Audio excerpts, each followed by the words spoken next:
নমস্কাৰ, good morning Assam, সকলোকে স্বাগতম জনাইছোঁ এটা নতুন ভিডিঅ'লৈ। সকলোকে নমস্কাৰ। এতিয়া আমি আপোনালোকে নিশ্চয় গমেই পাই থাম্বনেইল চাই মই কিহৰ ওপৰত ভিডিঅ'টো বনাবলৈ গৈ আছোঁ। আজি যিহেতু আমাৰ 12 মাৰ্চ, আজি আমাৰ দিনৰ 11টা বজাৰ পিছত আমাৰ যিহেতু ABUB কাট অফ লিষ্টখন ঘোষণা হ'ব।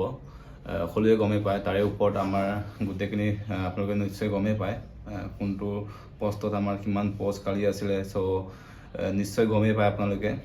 State level police recruitment board Assam Rehabari Guwahati এইটো ৱেবছাইটত আমাৰ যিহেতু আজি ৰিজাল্ট কাট অফ লিষ্টখন দিবগৈ, আপোনালোকে নিশ্চয় গমেই পায়।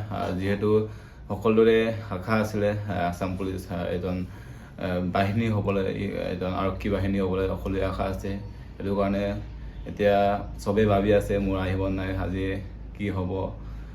মোৰ বহুতো সপোন আছিলে আছাম পুলিচ হোৱাৰ, তো ভাবি আছে এনেকৈ। তো সেইটো কাৰণে আপোনালোকক চিন্তা কৰিব নালাগে, আজি এনেই ফাইল যাবগৈ।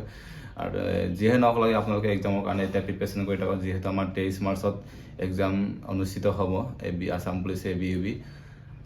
এইটো কাৰণে তাৰ কাৰণে আপোনালোকে প্ৰিপেৰেশ্যন কৰি থাকক, সেইটোৱে মই বিচাৰোঁ। আৰু আজি যিহেতু আপোনালোকৰ ৰিজাল্টখন পাবগৈ, কাট অফ লিষ্টখন ক'ত কিমান পাইছে, বা আমাৰ AB কাটক কিমান যাব, বা UB কাটক কিমান যাব, বা আমাৰ আছাম পুলিচ কমিউনিকেশ্যনৰ কাট অফ লিষ্ট কিমান যাব পাৰে। সকলোৱে আশা কৰি আছে, তো ৱেইট কৰি থাকক। আমাৰ সকলোৱে নিশ্চয় আপডেট আহি গ'ল।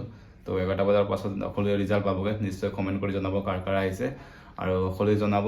তো এতিয়া পঢ়ি থাকক ভালকৈ। তো ইমানেই আহিছিলে ভিডিঅ'। যদি ভিডিঅ' ভাল লাগে লাইক কমেণ্ট শ্বেয়াৰ কৰি দিব। তো চেনেলটো নতুনকৈ আছে ছাবস্ক্ৰাইব কৰি দিব দেই।